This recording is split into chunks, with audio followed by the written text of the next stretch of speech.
千里之行，始于足下。A journey of 1,000 miles begins beneath the feet. We now gather in the Dell to travel the journey together.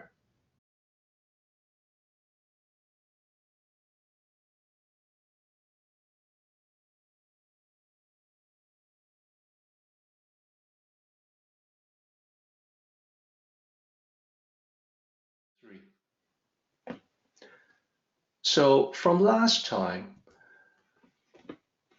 you'll recall that we went through the entire chapter where that first part is about wind and rain as metaphors for human communication.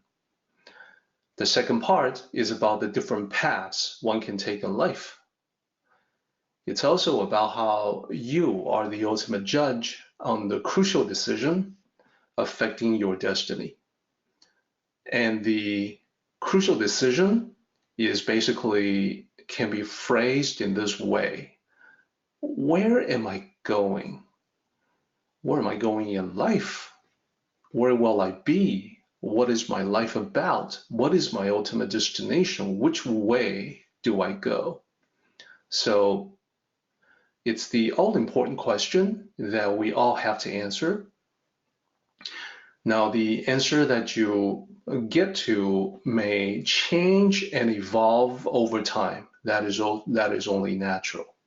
And today I hope to shed some light into that and talk about how we can make that decision with examples on how other people have made that crucial decision affecting destiny. So continuing on, previously we analyzed the original text into multiple sections. So all the repeating patterns, all the characters that reiterate from line to line, we've highlighted them, and we use that to help us define, look into the hidden structure of 23. Now we started out talking about, well, the weather. We talked about how bad weather never lasts, and it's about the the wind and the rain. It is now time to recap and explore that point to make sure we get everything it offers.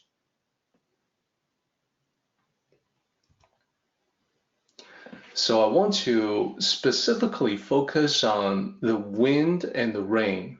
There's a little bit more to it. I mean, I think we did a pretty complete job in talking about the way that it can stand for human communication, but there are subtleties that we have yet to explore, and that will become important when we get to the end of this chapter. So I have isolated the character feng and the character yu, and they are respectively wind and rain. So we have already seen from line 1, it's about speech, about natural speech. So we know that wind and rain can represent speech. So there's another level of meaning that I want to dig into. So here you'll see metaphors with 2 levels of meaning. The first one you've already seen as covered previously, where they're seen as nature's speech. So wind and rain can map to human communication. The wind will be the breath, and the rain is, well, the spittle. Like when we say, I spit the truth, meaning I'm talking about the truth. I'm speaking the truth. Now, wind is something that should be nice and familiar to us, even across the language barrier, because, well, we all draw and expel air in order to talk.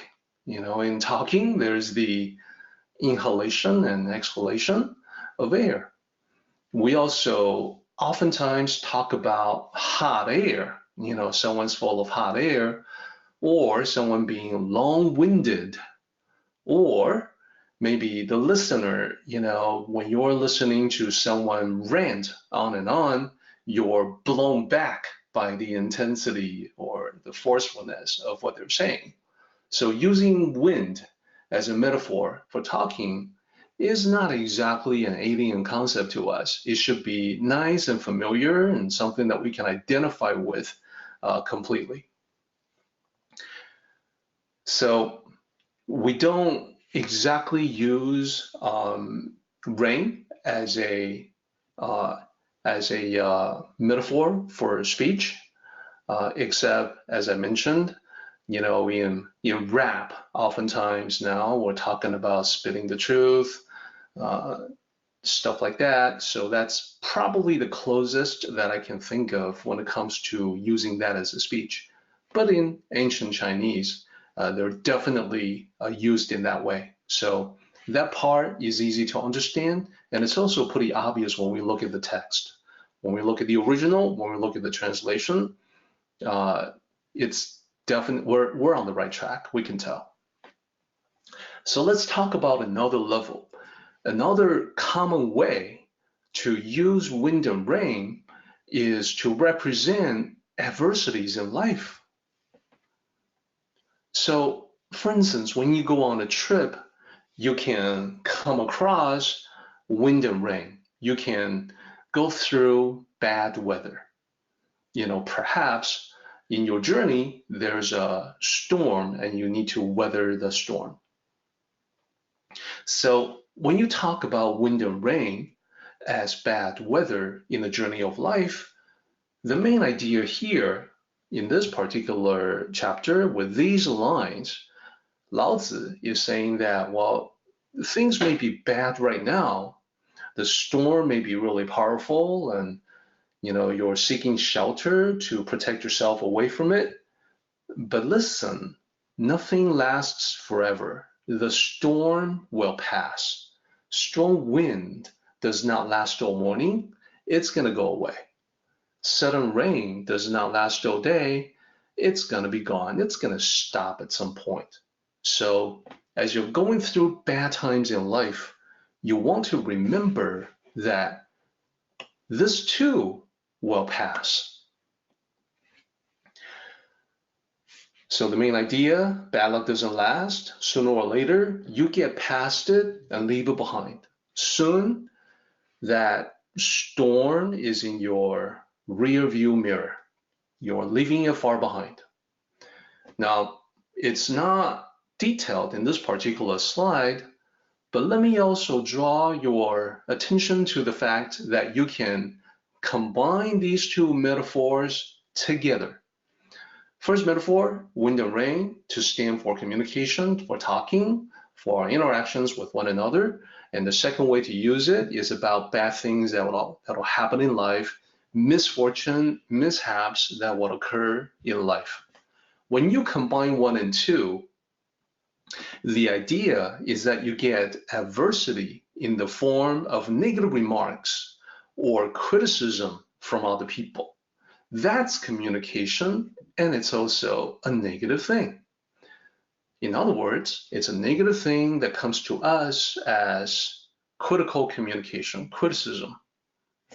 So these ideas are actually linked together. They cannot help but be that way because this is the Dell we're talking about, where everything is all linked together, all connected on some level. All right, so keep this in mind. We've got different ways to look at rain and wind as communication and also as mishaps or negative things that occur, and those negative things can also be negative things that people say to us. So just as it is with misfortune, Lao Tzu says basically that this too will pass, won't last forever, as you're being criticized for something that perhaps you worked very hard on and you feel like you are unjustly, being the target of someone's attack, you have to also remember that this too will pass. That storm will not last forever. Okay, now let's move on.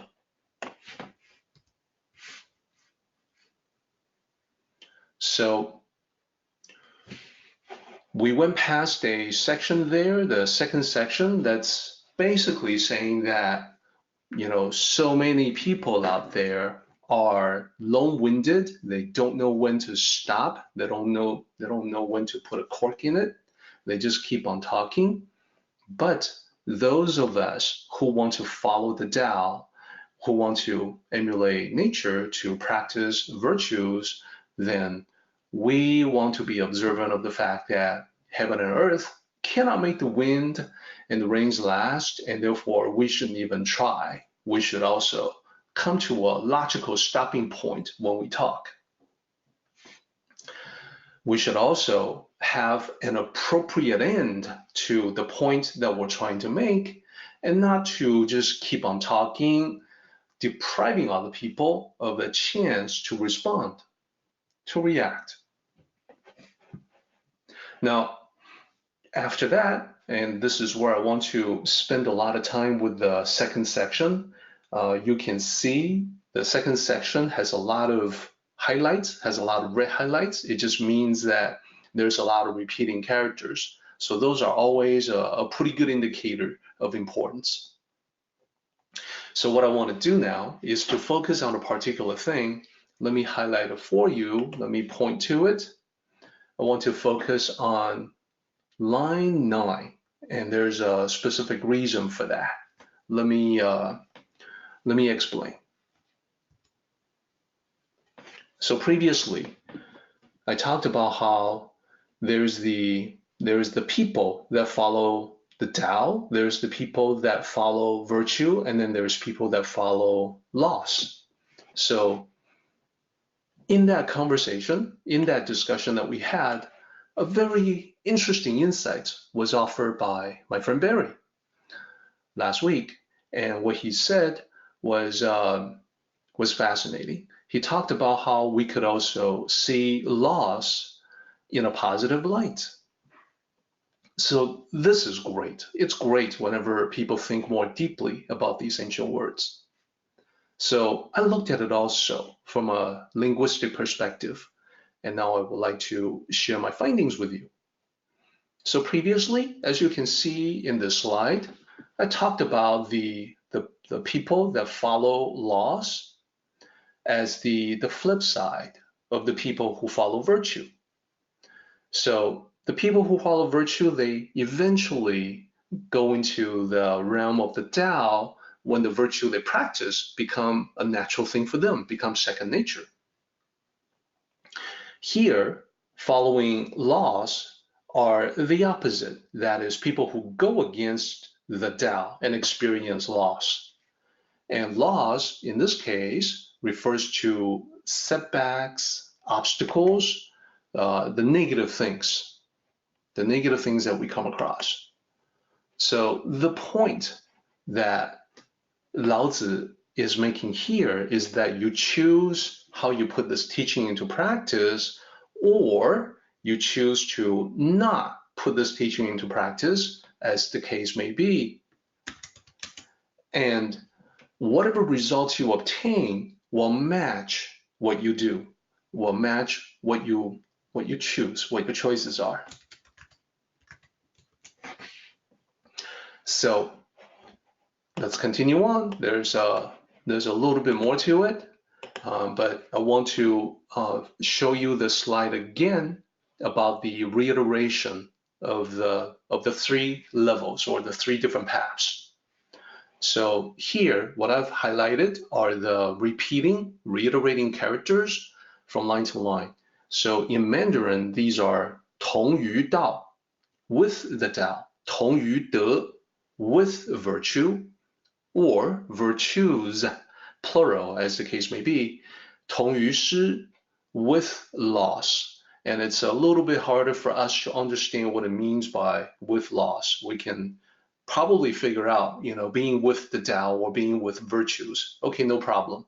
But with laws, what does that mean exactly? And you see the same three characters being reiterated again from lines 10 down to 12. 同于道, 同于德, 同于失. So this stuff is important.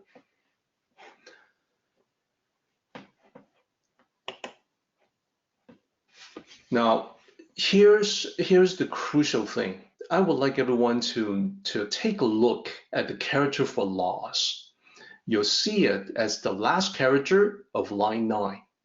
Look at the shape of the character and notice that down in line 12, the third character in that line is the same character. So that character is 失, translated as loss. And in a moment, I'll go a little bit deeper into that to show you what it means. For now, I want to show you another chapter from the Tao Te Ching as a quick detour to show you another character that is also translated as loss, but it's actually a different character.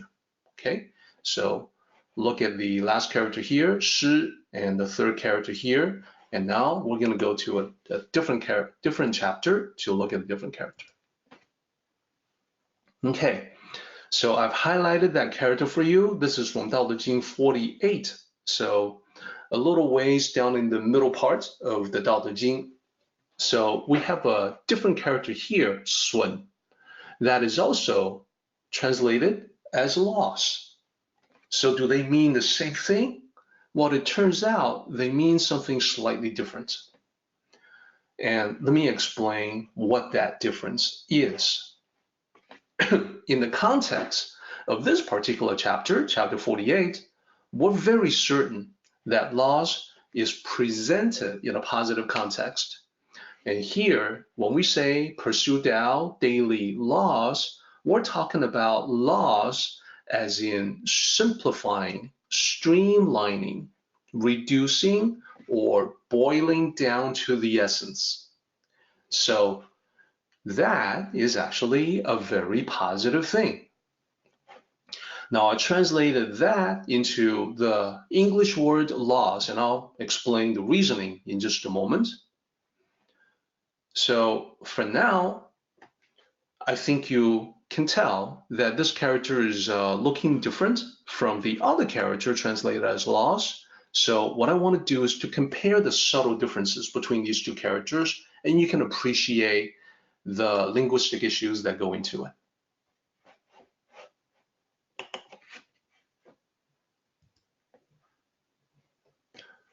Now, as you can see, I've lined up the two characters up here in the title of this slide, 失 and 损. Both translated as loss, but what is the difference? Well, let's look at 失. That's the one that we have from this chapter that we're studying. Let me show you the ways that this character is usually commonly used in Mandarin in everyday speech. So we get what I've done here is that I'm underlining the character in the usage. So you can, even though you don't really know what these characters are, you can see that the 失 character is used in these various expressions. 失去, 丢失, etc., etc. What is the meaning?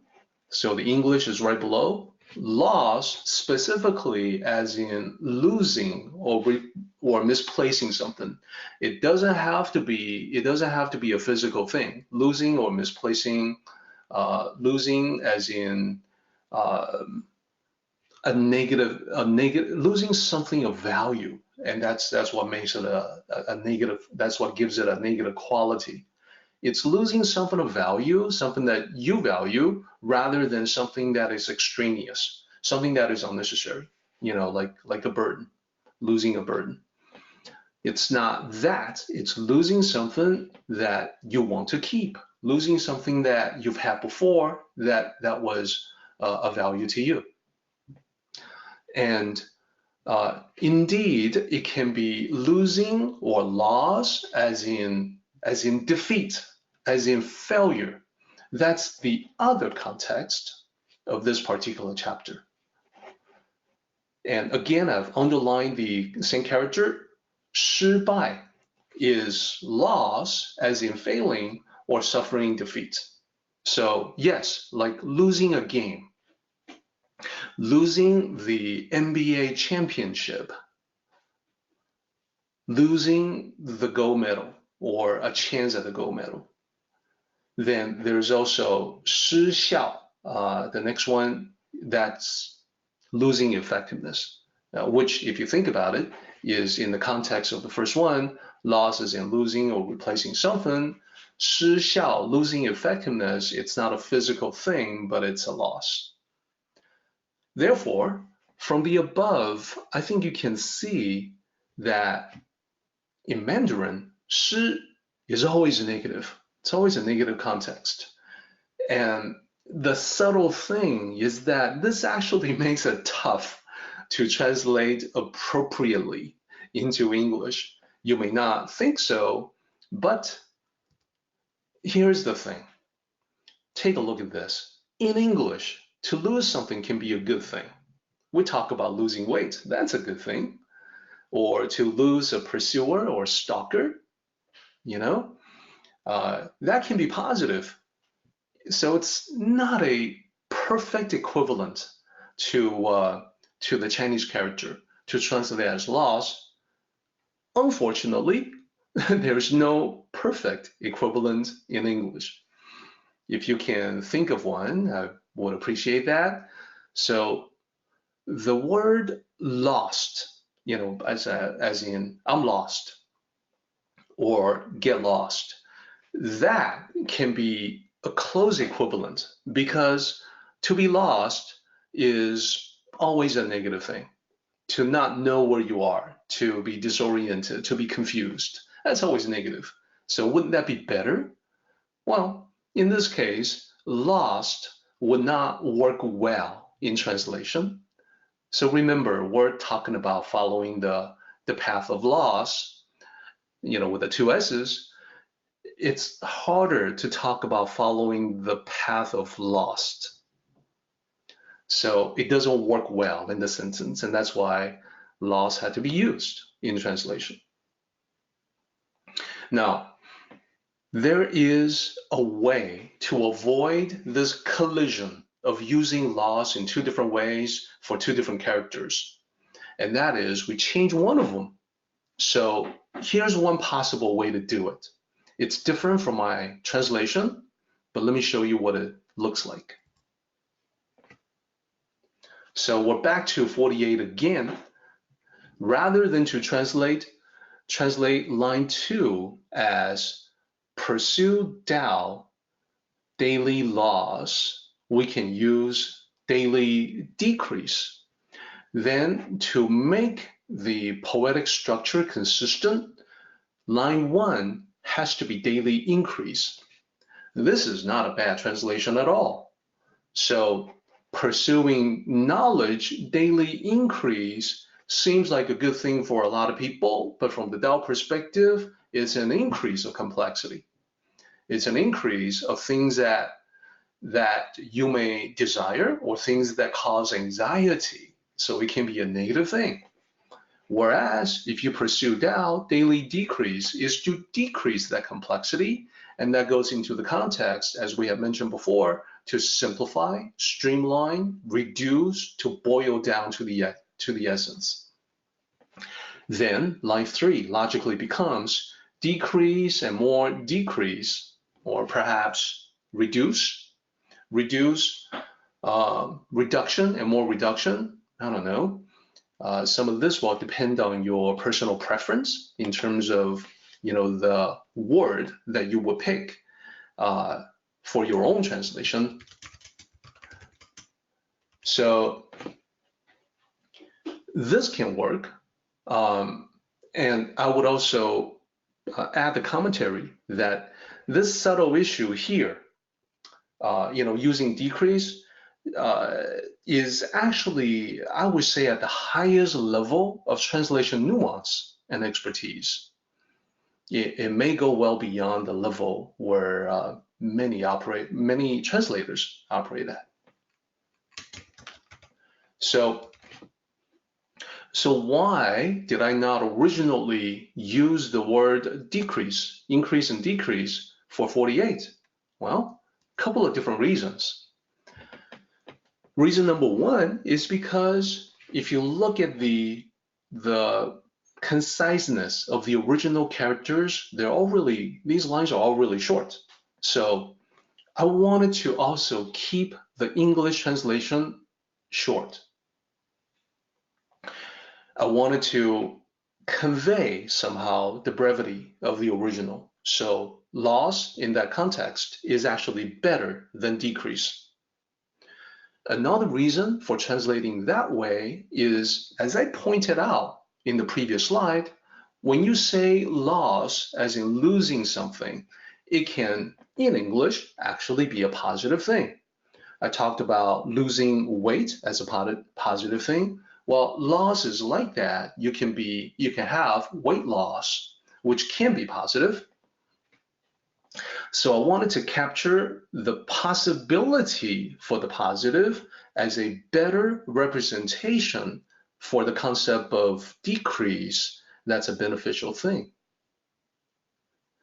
Unfortunately, this leads it into translation collision, word usage collision with the other character, 是.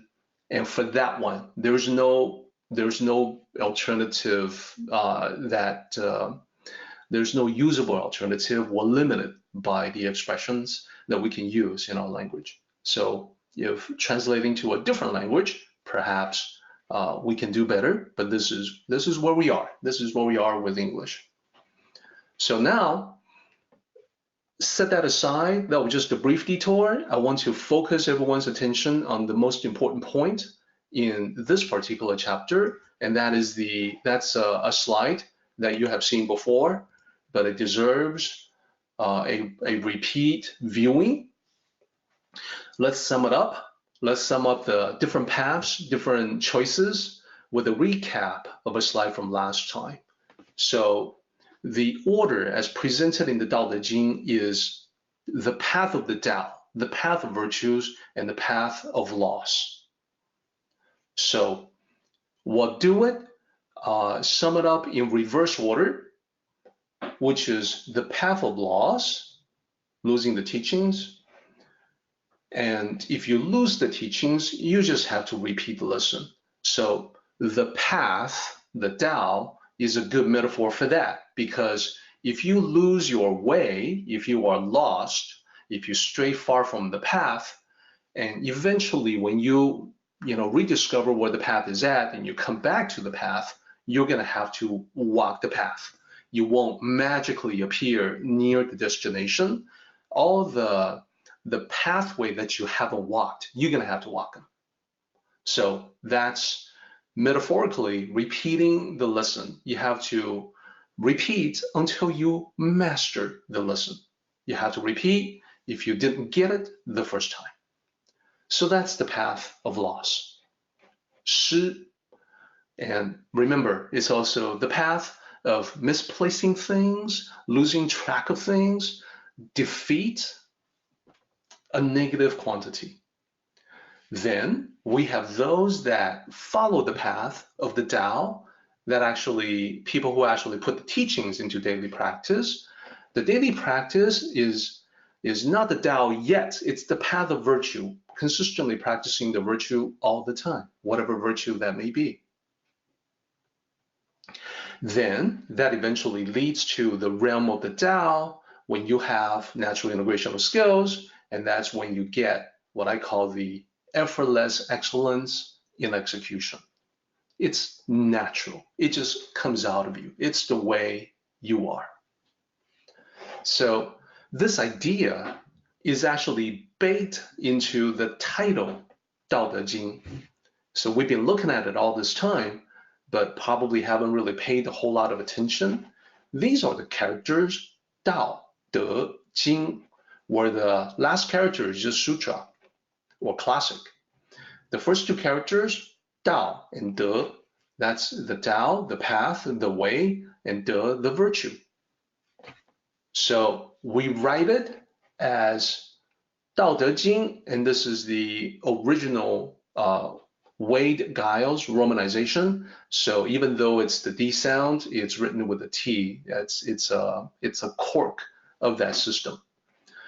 The modern romanization, the pinyin system, has D and J instead of T and CH, but it's supposed to sound the same. 道德经.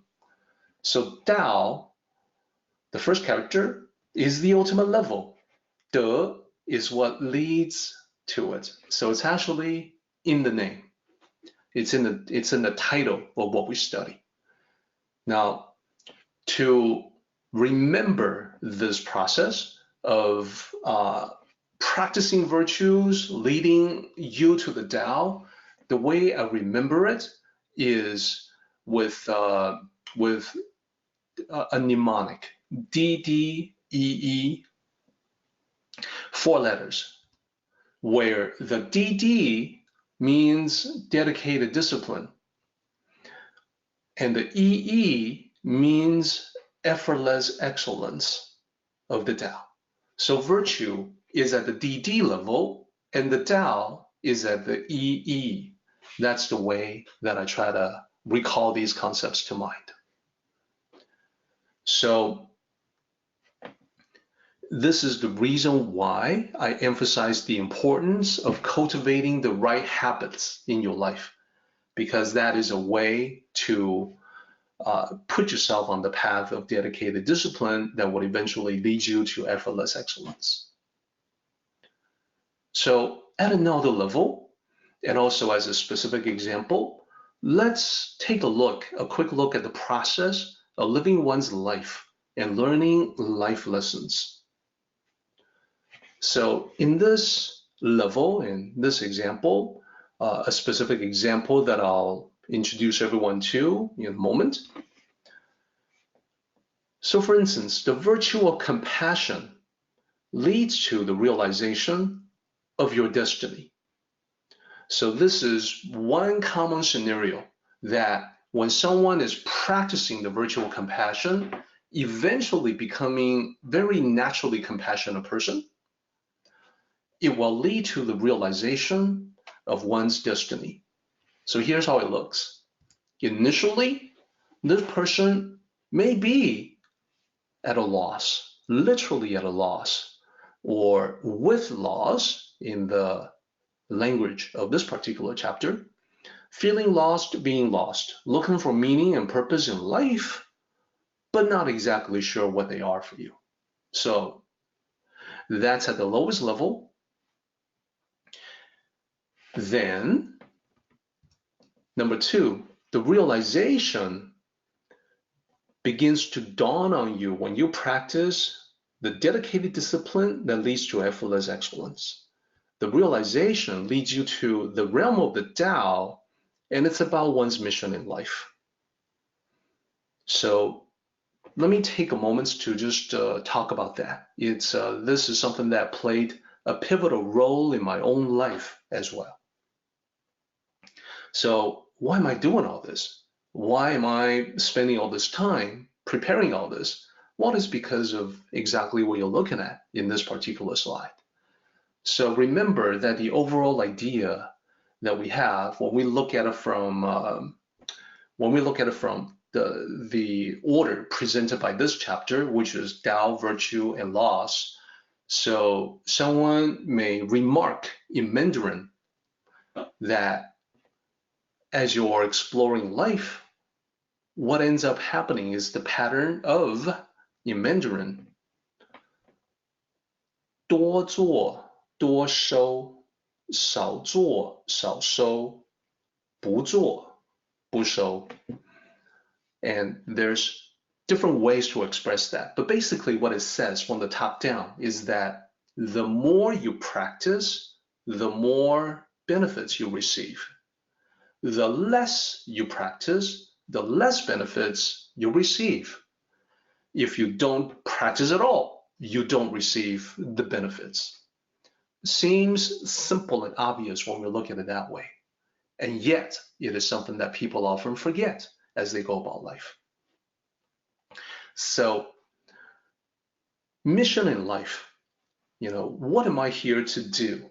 Why am I put into this world? What is my purpose here? When I was a teenager, I looked at that question, and my thinking was that, well, I'm going to do what I'm good at or what I enjoy. And when I ask teenagers that same question, their answers are very similar to the answer that I gave when I was their age. They have this aspiration of becoming perhaps a cyber athlete. Why? Because that way they can be playing games all the time and make a living at it.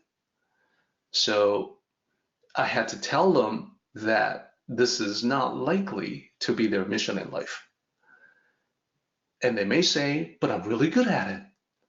And I'll tell them that your mission in life is not necessarily what you're good at or what you enjoy, like video games. Rather, the things that you are good at, whatever that is, maybe you have musical aptitude, maybe you have artistic talent, maybe you are good at certain things, you have skills.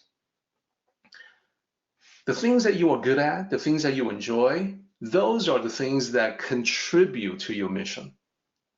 So the mission is not those things, but those things will enhance the mission.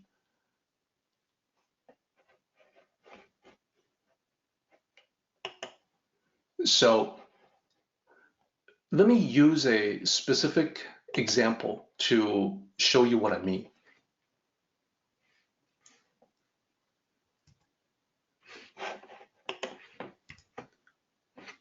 The example that I'm using is from Andre Agassi, and you may know that he is one of the tennis greats.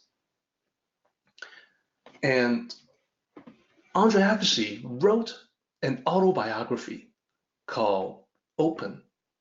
So if you know something about tennis, you know that tennis matches, tournaments, is the French Open, so that's one level of meaning. And the other meaning, of course, is that he wants to present his life as an open book. So he is being open. He talked about his life. He was a tennis prodigy growing up. So he was a different person when he was much younger. And later on, he definitely went through a transformation. So this is what he looked like in his younger days. As you can see, big hair, flamboyant style, big personality, drawing attention all the time wherever he went. So when he talks about that in his autobiography, here's what he says. He describes a life that was not actually a happy life. Now, tennis is what he was good at. Tennis, he did enjoy, but the way he enjoyed it, I think, was rather different than what most people would expect. So from his own perspective, here's what he says. I like the feeling of hitting a ball dead perfect. It's the only piece. When I do something perfect, I enjoy a split second of sanity and calm. So I like everyone to note the split second there. This is actually very accurate because for most of his existence back in his younger days, he was actually more miserable than happy. His victories from the tennis courts did not bring him lasting sanity and calm. It's what he was good at, but it wasn't his mission in life. So he went through a lot to get to where he ended up. At the time of publication of his autobiography, this is a more recent picture of what he looked like. So, the big hair is gone. You can see that. He is much more at peace than he was before. So, what changed? Well, with the fame and wealth he won from tennis, he began to do a lot of charity work. He began rather informally with a friend, with someone he knew. One of his favorite restaurants during his touring days was located at 74th and 1st Street in Manhattan. It's an Italian restaurant. Andre Agassi was a regular, and he became close friends with the manager working at the restaurant, Frankie. Not the owner, the manager. So at one point, because they were close friends, they're just chatting about life, chatting about family, chatting about everything. Frankie, the manager, expressed to Andre that he was worried about financing college education for his kids. This is a common problem with the economy, with the cost of living. Oftentimes, many parents, even those who are gainfully employed, are worried about the possibility of college education. Many people choose to skip it. In Frankie's case, he really wanted his kids to go to college, but then he didn't know where the money was going to come from. So that's why he was worried. So not long after that conversation, Andre Agassi set aside his earnings from Nike to pay for the education of Frankie's kids. So here's what he said about that. Helping Frankie provides more satisfaction and makes me feel more connected and alive and myself than anything else that happens in 1996. So in 1996, he was a star. He enjoyed worldwide adulation from tennis fans. He was a celebrity. He had people following him, the paparazzi, the attention everywhere he went. But throughout that whole thing, throughout the glamorous life, what we think of as a glamorous life, he did not feel satisfaction. He did not feel connected or alive or himself. So think about that. That was the pivot. That was the turning point. That was when he discovered his calling, his true mission in life. Not tennis. He was good at tennis, but tennis was a way for him to contribute to and enhance his mission in life. And later, as he did more charity work, including building a school in Las Vegas, he said, "This is the only perfection there is, the perfection of helping others. This is the only thing we can do that has any lasting meaning. This is why we're here." So what is true for Andre is also true for you. You do have a mission in life. I don't know what it is, but I do know that it has something to do with helping others. That mission that you have is what I would point to as the hidden pearl. What pearl am I talking about? I am talking about the story that we went through last time, where the beggar had this pearl in his pocket, but he never checked. So he never realized that he had it all along. That story specifically appears in the Six Patriarch Platform Sutra as a way to point to the true self, or what in Zen Buddhism is called self-nature. That's the pearl. That's the Tao within you. That is your purpose and your meaning and your mission in life. So after I told that story last time, we didn't have any more time to explore the rich extra layers of meaning embedded in the concept of the pearl. So I'm just so glad and grateful that we have this meeting week after week. So whatever I didn't get to last Sunday, I can talk about now.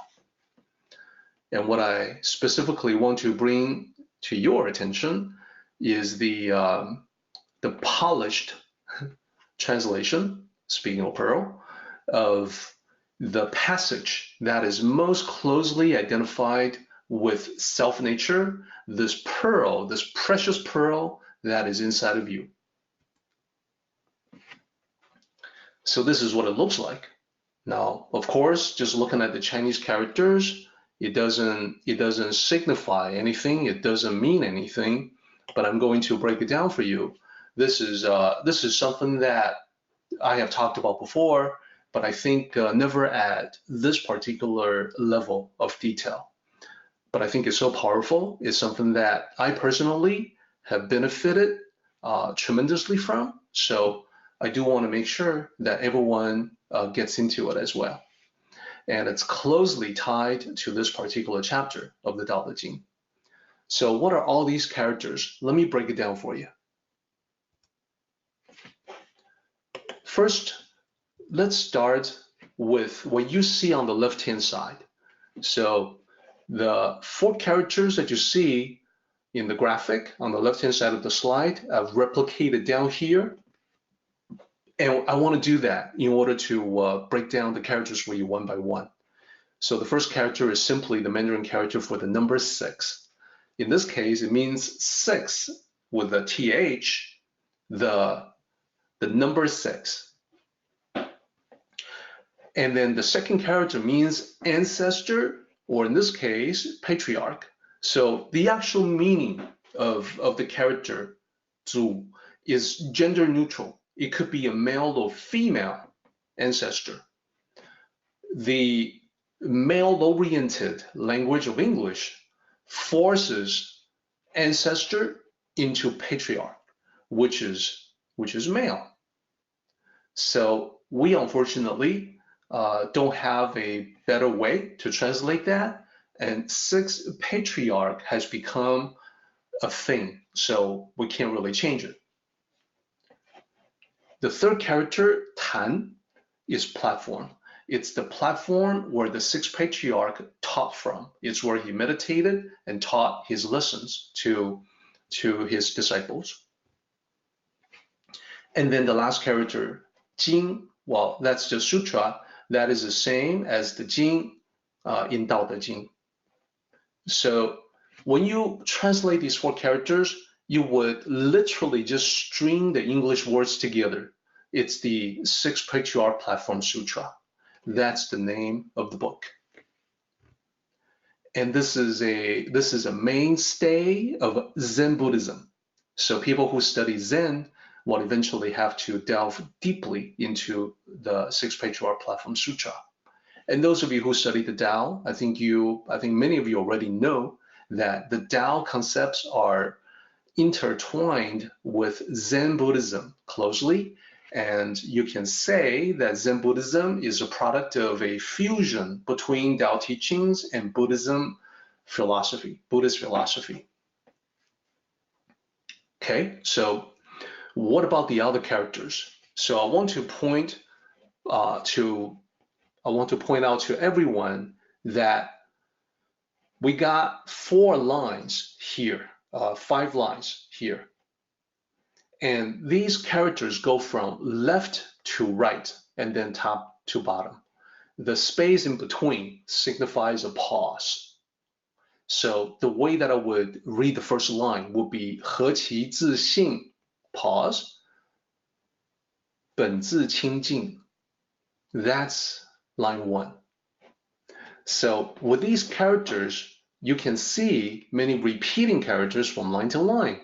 So you notice that the first 4 characters of a line is exactly the same for all 5 lines. And then we have some repeating characters in the second part as well. So I want to break that down for you, starting with the first 2 characters that keep getting repeated. So let's go ahead and break it down in 2 halves, 2 characters each, and look at them more closely. 何其, literally, how, expect. When they're together, 何其 means who would have thought, or who would have expected, or how unexpected. So whatever way you decide to translate that, you want to be consistent from line 1 down to line 5. Then, what about 自信? What about third and fourth characters? Well, that's actually the important thing. 自 is self. 性 is nature. So to translate that, again, you will literally string the English words together. You will simply say self-nature. Self-nature means the true self. True self can be seen as the soul, but it is not exactly equivalent to the soul. The true self is the quote-unquote, the you-ness, the indefinable quality that is you, that never changes no matter what else about you changes. If you change your name, you're still you. If you change your looks, you're still you. If you change your mind, you're still you. So not even the mind is the true self. So it goes on like that, but there's a little more repeating characters. So let me make sure that we cover those as well. And I will provide you with the latest, polished, finalized translation of these lines before we take our mid-meeting break. And I think you will agree that these are important things to keep in mind. So first, let's take a look at the right-hand side. There's a bunch of repeating characters as well. So on the second part of it, you can see the first character of the second part is repeating 4 times, 4 out of 5 lines. What is that? But it means original. Originally, it's, how things used to be. Originally, that's the basis. That's the fundamental reality of whatever we're talking about. In this case, we're talking about self-nature. Then we have 字, which is a repeating character twice, but it's the same as this character over here, the third character in the first half. So in this case, it's a reference to itself. So what is the self that it's referencing? It's referencing the self-nature. So with this, we're now ready to go through the translation for what the 6 patriarchs taught in Zen Buddhism. So the bottom part of it is where we will do the translation one by one. So first line, how unexpected that self-nature is originally clear and pure in itself. So the first part, how unexpected that self-nature is up until that point, that's going to be the same in all 5 lines.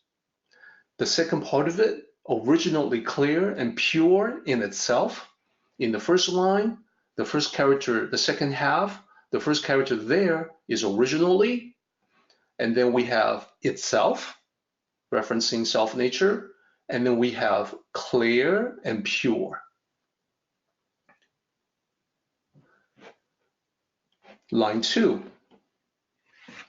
何其自信，本不生灭. How unexpected that self-nature is originally not born or extinguished.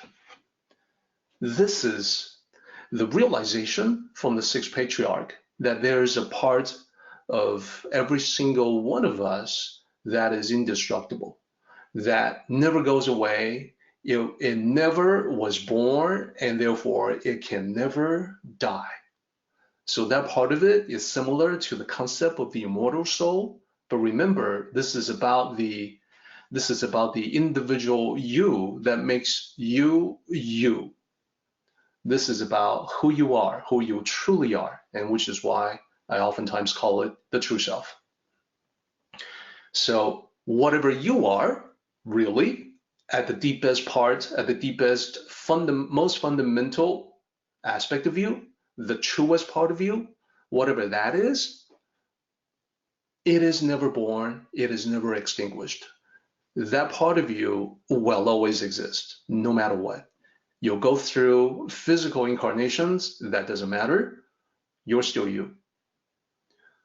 Third line, 何其自信，本自具足. Translation, how unexpected that self-nature is originally complete and sufficient in itself. So as you can see now, the first half is always the same and originally appears in all three lines because you can tell that it's a repeating character for the first four lines.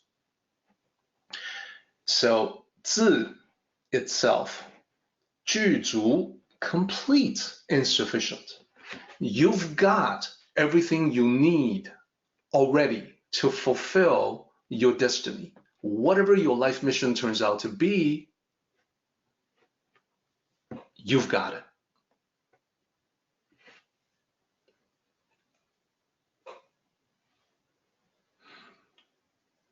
So a couple more lines to go. I want to complete them, and then we will take our break.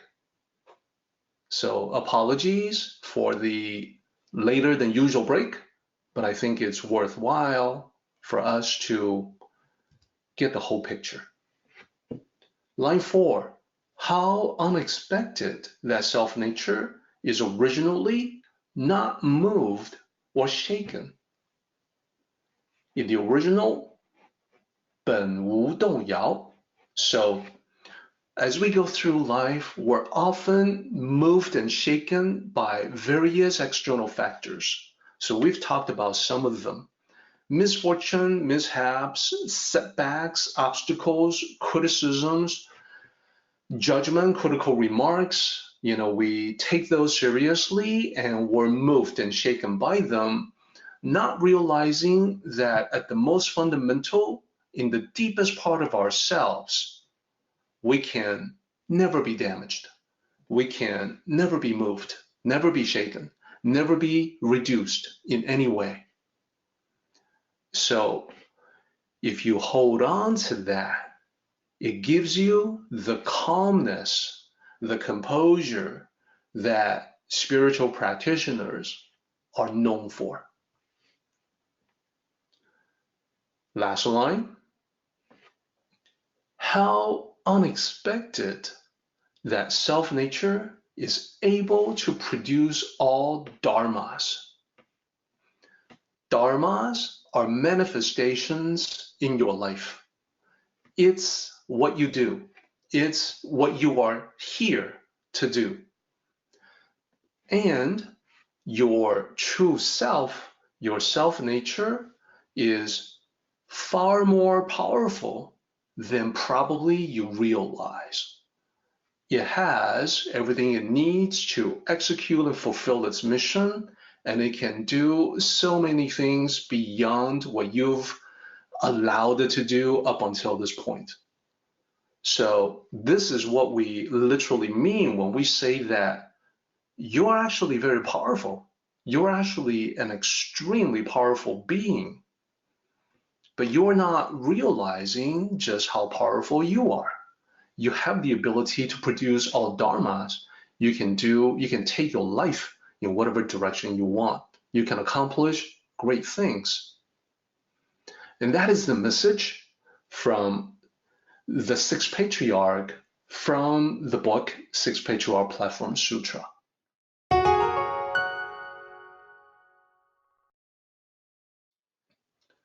All right, we're now at the very last line of our recap on 23. So here, the focus is going to be on one specific character, Xin. So last time, you saw that the pronunciation, the sound of this character is Xin. Even though it's written Xin, it's pronounced like Xin. And the meaning is believe, trust, faith. So we started talking about the interpretational issues, and I want to expose everyone to the possibility of different interpretations. And as you know, there's going to be, it's inevitable. There's going to be better and worse interpretations, more accurate, more Dell-like, less Dell-like, etc.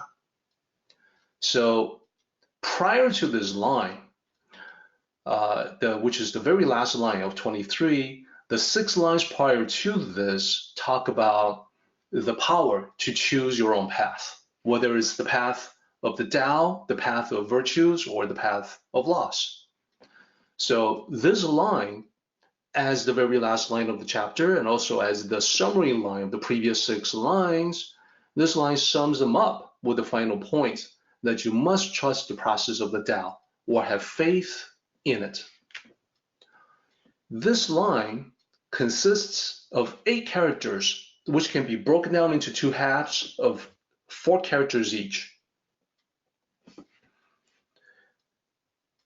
Now, when we talk about interpreting this line in terms of trusting the Tao, here's what I mean by that specifically. We have to recognize a basic truth, especially when we talk about self-nature, the true self, etc. Or in the context of the story that I told previously, that precious pearl, the pearl within. So the great Tao and the Tao in you are in fact one and the same. There's no separation between the two. They are the same thing. If you prefer, you can think of them as mirroring one another, that they reflect one another. So, for example, when you have this genuine happiness within, you can't help but smile at everyone you come across. People smile back. They are reflecting your happiness right back at you. So if you didn't realize that you have this silly grin on your face due to your inner happiness, you may be thinking to yourself, everybody is so nice to me today. Everyone seems to be having a good time. This is so great. Well, it's actually reality or the world reflecting what is innermost within you right back at you. So no matter what it is that you do, it's always going to have that sort of mutual reflection. Something that's happening in the world will reflect your inner mental landscape. What you are thinking and feeling will be reflected in the outside world. So that's the fundamental reality of our existence. So because of that, whatever you project to the world comes back at you, and oftentimes it comes back in magnified form. So keep this in mind. Well, we always want to think of all these different processes as these great circles. So what you put out there, you will receive at some point. So when you think about all this, I think you will be prepared to assess different interpretations. You will be able to tell when an interpretation is off on a wrong track. Now, recently I had a friend say to me that, hey, you're critical of so-and-so's translation, right? So here's what you ought to do, etc. So I responded with the thought in my mind that, yes, I used to be much more vocal in my criticism of other people, but I have since decided to dial that down. And the reason why is because my preference now is that I would simply dedicate my time to provide the good stuff, to provide the accurate stuff, the stuff that no matter how deeply you probe into them will still remain correct. I want to do that without commentary on what other people do, trusting that eventually the truth will out. So another reason why I decided to stop doing that critical stuff that I used to do all the time is because I thought that I would give the mistaken impression that it's only the Western authors and translators of the Tao that create these distortions, and that to get the real deal, you have to go back to Asia. You have to read the original, in Mandarin to really understand. Yes and no. There are definitely some aspects where on the other side of the Pacific, they do it better, but not all. And they're not immune from making silly mistakes, just like us. I want to, above all, give everyone the accurate, balanced picture about humanity that in so many ways, we're all the same, no matter where you go. So I want to speak against any unrealistic expectations about East and West. Yes, we have people over here in the West who are ignorant. But when you go to Asia, guess what? Those ignorant people will present themselves in equal abundance. They just wear different faces, but it's the same group of people, same manifestation, no matter where you go. There's ignorance here, there's ignorance there. There's prejudice here, there's prejudice there. There's phenomenal good people here, there's phenomenal good people there. So everything's balanced. So with the distortions that I used to criticize, that I used to be critical against, talking about how this translation is subpar, low quality, is wrong, distorted, etc. Well, I'm about to show you an example of an interpretation from Asia that is wrong. I do spend a lot of time reading books in that language, and as you guys know, I'm quite capable of reading the original classical Chinese, ancient Chinese. So there are other people in Asia who have the same ability, and it's no guarantee that their interpretations are correct. So let me show you one of them. I want to show it to you because now you should be able to tell that the following interpretation is not likely to be correct. So with this line, I'll present it in two halves of 4 characters each. The first 4 characters are 信不足焉, and the interpretation from some author in Asia is, if the ruler does not have sufficient credibility. So this is about political perspective now. The original 4 characters, 信 is trust, faith, confidence, and then we have 不足, meaning insufficient. So trust, faith, insufficient, and then yan, this is a sentence ending punctuation mark. So treat it as like a comma or like a period. So to interpret insufficient trust, insufficient credibility, this particular author chooses to go the route of saying that this is about the ruler, the king or the emperor. If the king or the emperor does not have sufficient credibility, the first half, then the second half, the people will not believe in him. So the second part starts with the character 有, which means have, and then continues on with the character for no, and then continues on with the character for trust. So it basically says, well, there's no trust. It's interpreted as the people have no trust in the ruler. So this is the other interpretation. This is not the interpretation that I gave you. Now, we do have a tendency in the West to say that, all interpretations have validity, that they all have their own merits. They are all true from their own perspective. So I'm actually going to buck against that. I'm actually going to speak against that by showing this example. The first problem with this interpretation, that this ruler pops out of nowhere. It's not in the original.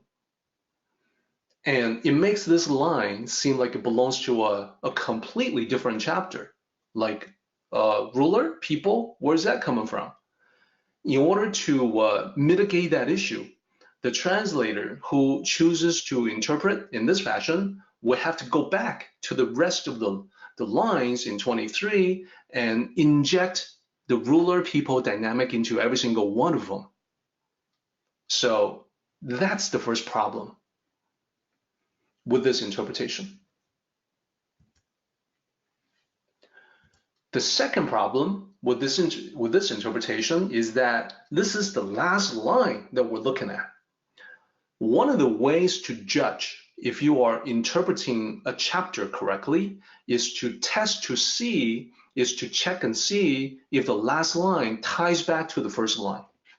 If you've got the correct understanding, it's going to work, and you end up with the chapter connected as a cohesive whole. It's one big, beautiful thing.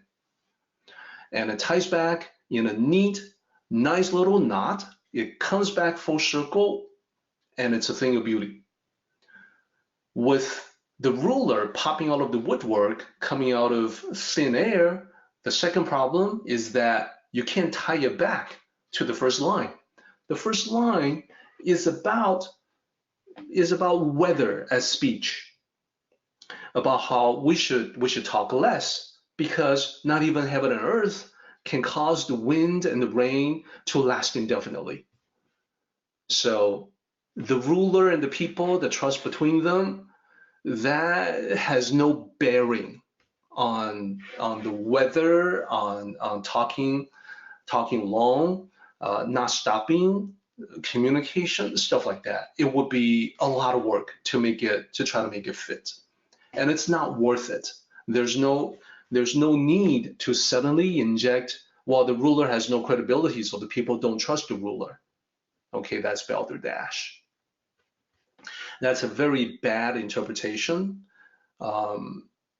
So I'm just trying to say, I'm not singling out, Western authors to highlight the incorrect translations.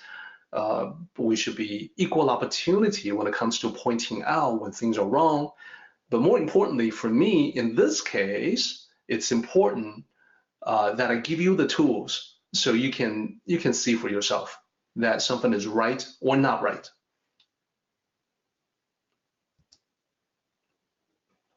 So let's go back to the better interpretation our interpretation, of course.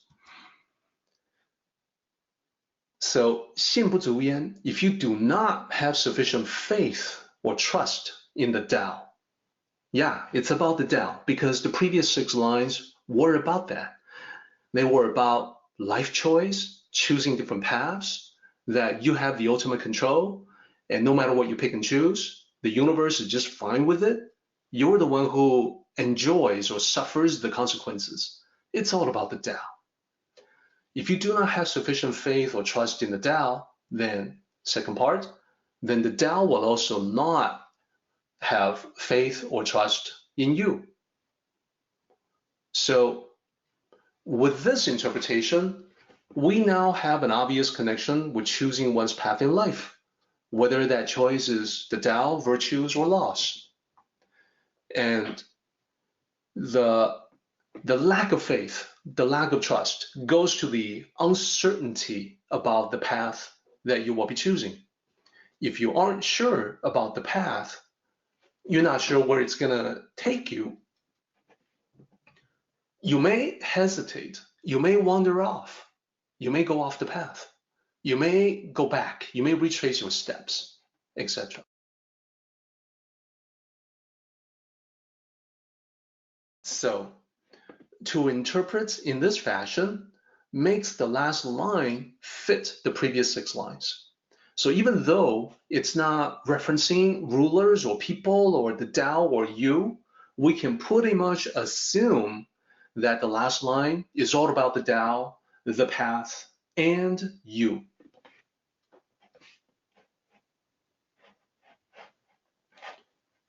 Moreover, the other benefit is that it ties back easily to the beginning. So that is, when you encounter adversity, you have to keep the faith and keep going.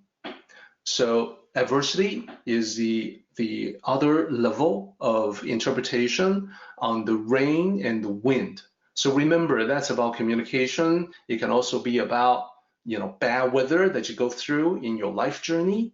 And you can further combine the two and have the wind and the rain be the criticisms, the negativity, the discouraging remarks that people throw at one another and at you.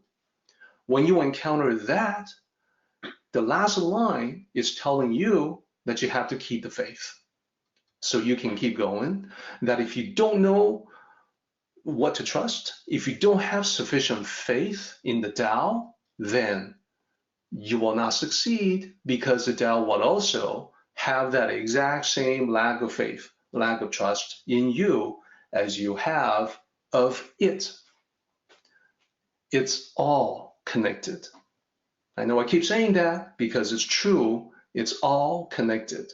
So this ties back to the beginning, and we've come full circle. This is a nice way, and I would even say the best way to understand 23. So when we talk about this, when we talk about making life choices, feeling uncertain about the choice, about the path, Tao masters like to use stories to illustrate that. So one particular Tao master likes to use the story of the pain bird, and that's standard. That's one of the standard stories. It's written by Zhuangzi. And there is another Tao master who likes to be a little more unconventional, and he likes to tell the story about the tree frogs. So I want to share that story with you as well. The tree frogs. So once upon a time, there was a group of tree frogs living in the forest. One day, these tree frogs decided to have a contest. They wanted to see which frog among them could climb the tallest tree in the forest. So they looked at this tree. It's a giant tree. It's so much taller than the other trees. It seemed so intimidating. they started talking among themselves. They said, listen, this is too difficult. This is just way too difficult. We can never climb to the top of this tree. They said, yeah, the tree is just too tall. It's not possible for any of us to succeed. This is foolish. So upon hearing this kind of chatter, quite a few of the frogs gave up the chance to enter the contest even before the contest began. The rest that have decided to stay in the race, they started to race to the top of the tree, climbing up. As they climbed, the difficulty of the task became clearer the higher they went. This tree was much taller than the other trees they knew. So it seemed more and more unlikely that anyone will be able to succeed to make it all the way to the top. So the chatter among them increased and expressed feelings of discouragement. They said things like, I knew it. I told you. Isn't it obvious? None of us can get to the top. Or, so why are we doing this? Do we really have to? This is such a bad idea. Upon hearing, repeating, saying these things, quite a few of the tree frogs got even more discouraged and dropped out. That's it. I'm out. I'm out of this race. You guys keep going. Count me out. So it went on like that. Negative chatter, people dropping out. It became elimination by attrition. The frogs dropped off one by one until at last there was only one last frog standing, or climbing, I should say. He kept going up, and after a tremendous effort, he reached the top. Everyone is stunned. All the frogs were amazed. How could this be? How was this possible? How could this one frog succeed when all the other frogs failed? So the champion frog came down from the top of the tree. As he came down, all the frogs rushed ahead to surround him. They said, hey, that was amazing. How did you do it?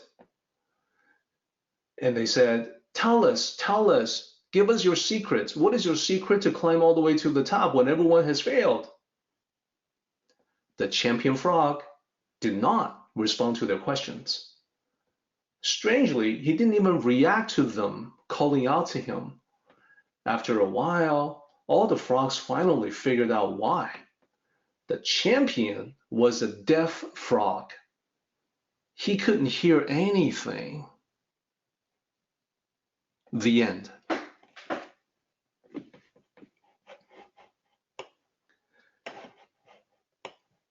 With that story, I think now you can see why Lao Tzu talked about the wind and the rain. Yes, it could be adversity in life, bad luck, mishap, or it could be, like it is in the story, the critical voices from all the negative people around you. So it's all about communication, the wind and the rain. And people who don't know the Tao, which I think is going to be the majority of people around you, well, they just don't know when to stop complaining, judging, and criticizing. They don't know anything about the complaint-free world that we discussed last time, and they are not like nature, where the wind and rain will stop after a while. They don't know how to stop because they're not aligned with the Tao.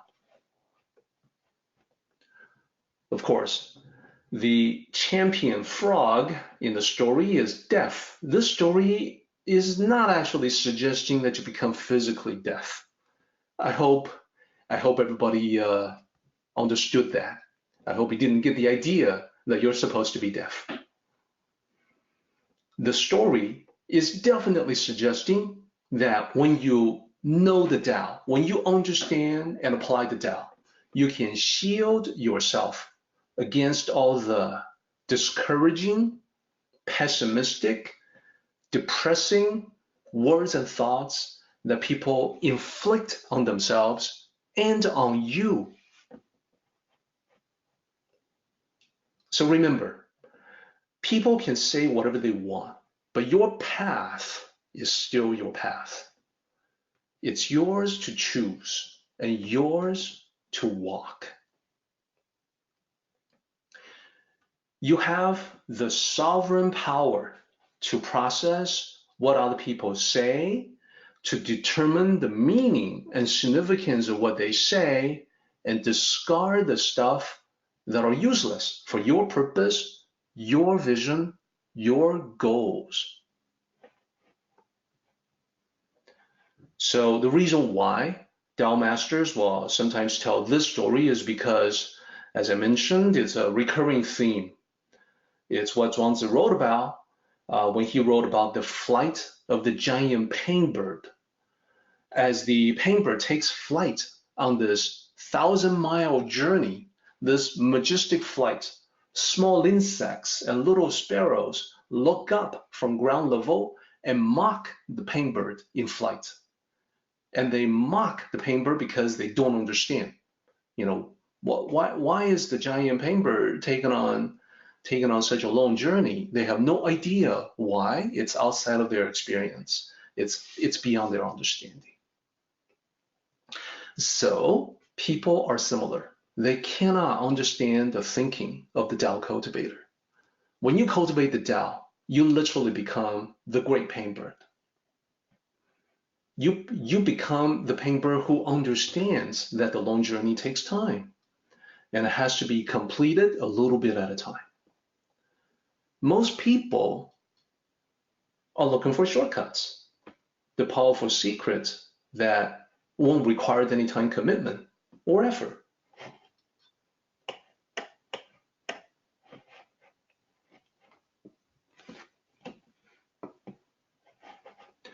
So let me further address that.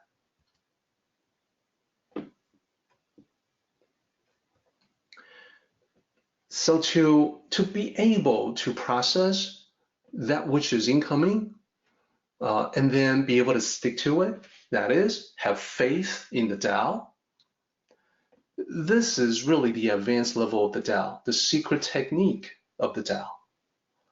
It's the secret that isn't a secret. Now, people looking for shortcuts, people looking for the powerful secrets, this is not unique to the West. It's not unique to the New Age movement. As per my previous remark, human nature is the same all over the world. So there are so many examples that I can find about people wanting something for nothing. In fact, previously I talked about this very famous author in Taiwan. She became extremely popular. She appeared, all her books were had become bestsellers. She became a regular guest in television programs. She had frequent book signings and her fans will show up. She was like a rock star, but in the literary world. People would listen to her talk about her craft, of authoring, of being an author, and they would hang on to every word. They would listen carefully, and they would try to learn from what she was talking about. And then after her talks at these book signings or gatherings, she will be surrounded by fans, and they would have all kinds of questions for her. So in her later years, she talked about how a kind of question became very frequent, and she cited one example as a typical example. So in that example, there was a fan that came up to her and he said, I love all your books. Can you tell me the secrets to becoming an author like yourself? And please, don't tell me I have to read a lot or write a lot. I've already heard that from other authors. You know, how about from you? Can you tell me a way to become like you without reading a lot or writing a lot? Well, that's the mentality at work. That's where most people are at. That's the contrary mentality to the Tao. So what most people are looking for is the shortcut. And here's another example that I'll present to you. This is also from Taiwan, from my childhood in Taiwan. It's such a universal weakness to seek shortcuts. It manifests in all different cultures. And let me show you this example here. Okay, I appear to be showing you a picture with a couple of books. Well, these are not just any books. These are the powerful secret kung fu manuals that appear in martial arts novels. So we have 九阴真经, that's the true sutra of the 9 yin. Yeah, it's supposed to be like a very powerful manual that will teach you secret techniques of kung fu so you can defeat all your enemies. 降龙十八掌, the 18 palm striking techniques that will allow you to defeat dragons.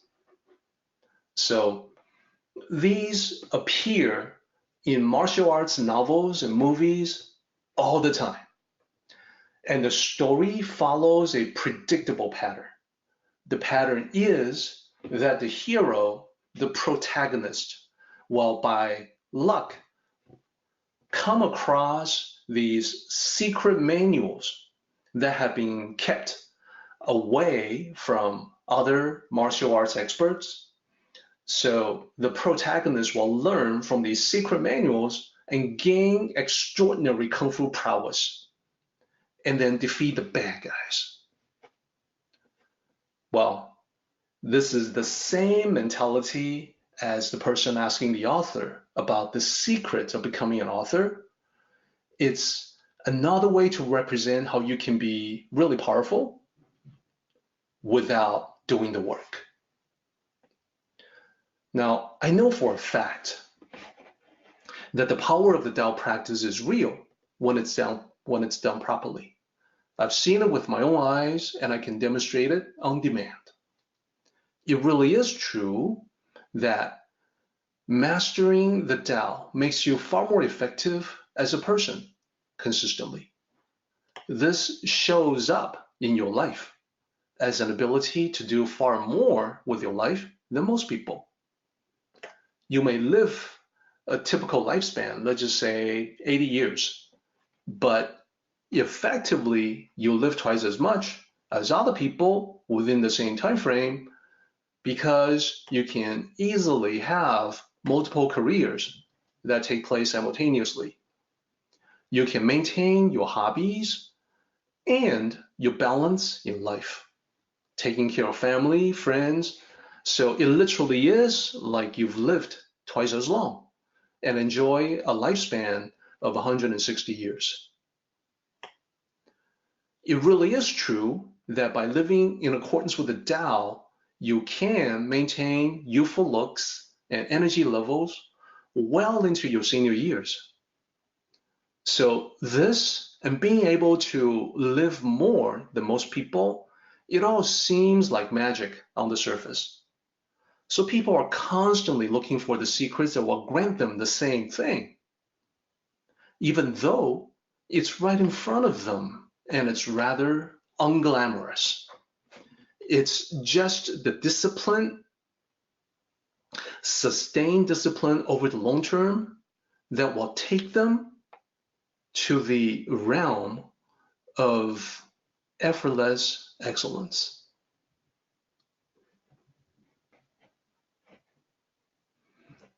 Now, I mentioned that this is a universal human weakness, And I'm using examples from Asia, 九阴真经, 降龙十八掌. What about in the West? Well, I will use one example. Just as in Asia, it's part of the fabric of pop culture, it's the same thing here in the West. Let me show you this slide.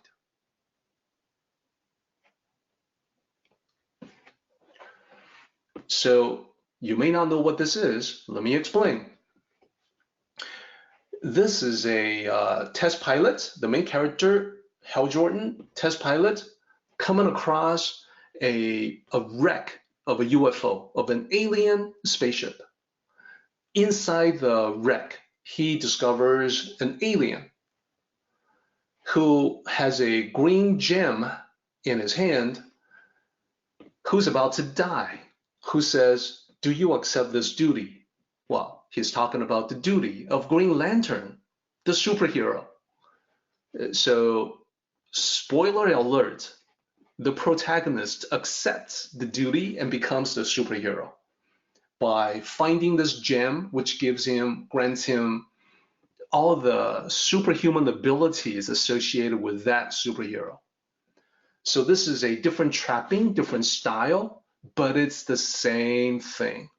It's the same reflection of the human need to look for shortcuts, to look for that one powerful secret that will grant you everything. Unfortunately, that powerful secret exists only in kung fu novels, kung fu movies, and comic books, not in real life. So I want to end my discussion of 23 on that note. And I want to now go into the paraphrase.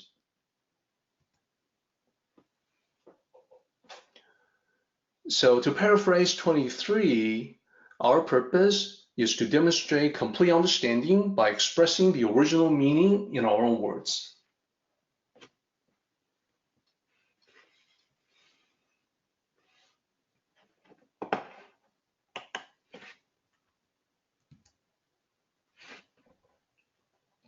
So here we are with the 4 sections of 23. In the first section, we want to convey, strong wind, sudden rain, they don't last. So how can we do that? How can we paraphrase that in modern vernacular? Here's what I would like to offer. In nature, strong winds die down eventually, and sudden rains stop sooner or later. Bad weather never lasts. We should emulate this in communicating with others. We can express ourselves completely and come to a stop without the need to ramble on endlessly. So that's a paraphrase of the first part. The second part talks about how heaven and earth cannot make the rain and wind last indefinitely. So human beings should also not do that. So here's how I would paraphrase.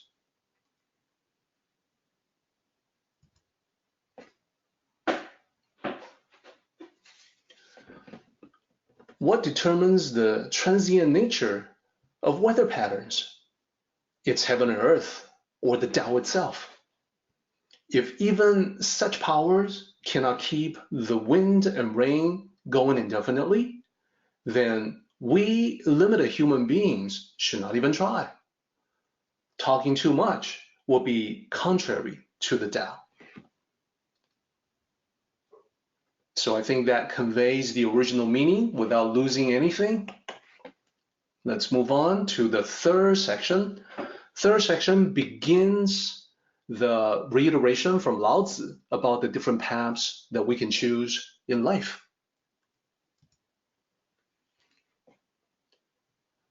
Ultimately, it is up to us. Those who follow the Tao will reach the spiritual enlightenment, attainment of the Tao. Those who practice virtues will become virtuous. Those who stray far from the path will be lost. The choices we make determine the results we receive. So this is just our way of saying that if you go with the Tao, you're with the Tao. If you go with virtue, you're with virtue. If you go with loss, you're with loss. And then lastly, the reiteration, and then tie everything together with the most important point about trust, about faith. Having faith or having confidence in this process that we're going through, in our understanding of Tao teachings. So here's the paraphrase for the last part. Whatever our choices and results may be, they matter only to us and no one else. Whether we align ourselves with the Tao, virtues, or laws, it's just fine with the Tao, virtue, or laws. After all, they are not personified deities with emotions. Indeed, the Tao is only reflective of us. If we have no faith in it, it also has no faith in us. This is why we must believe in ourselves, and therefore in the Tao.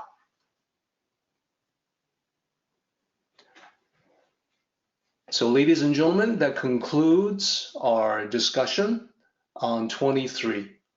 I think an excellent chapter, a lot of food for thought, a lot of ideas to contemplate, and I hope you got as much out of it as I did in studying this chapter.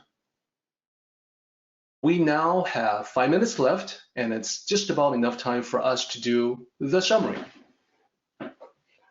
So again, you'll be able to see that the headings are the same as before, as in the previous week.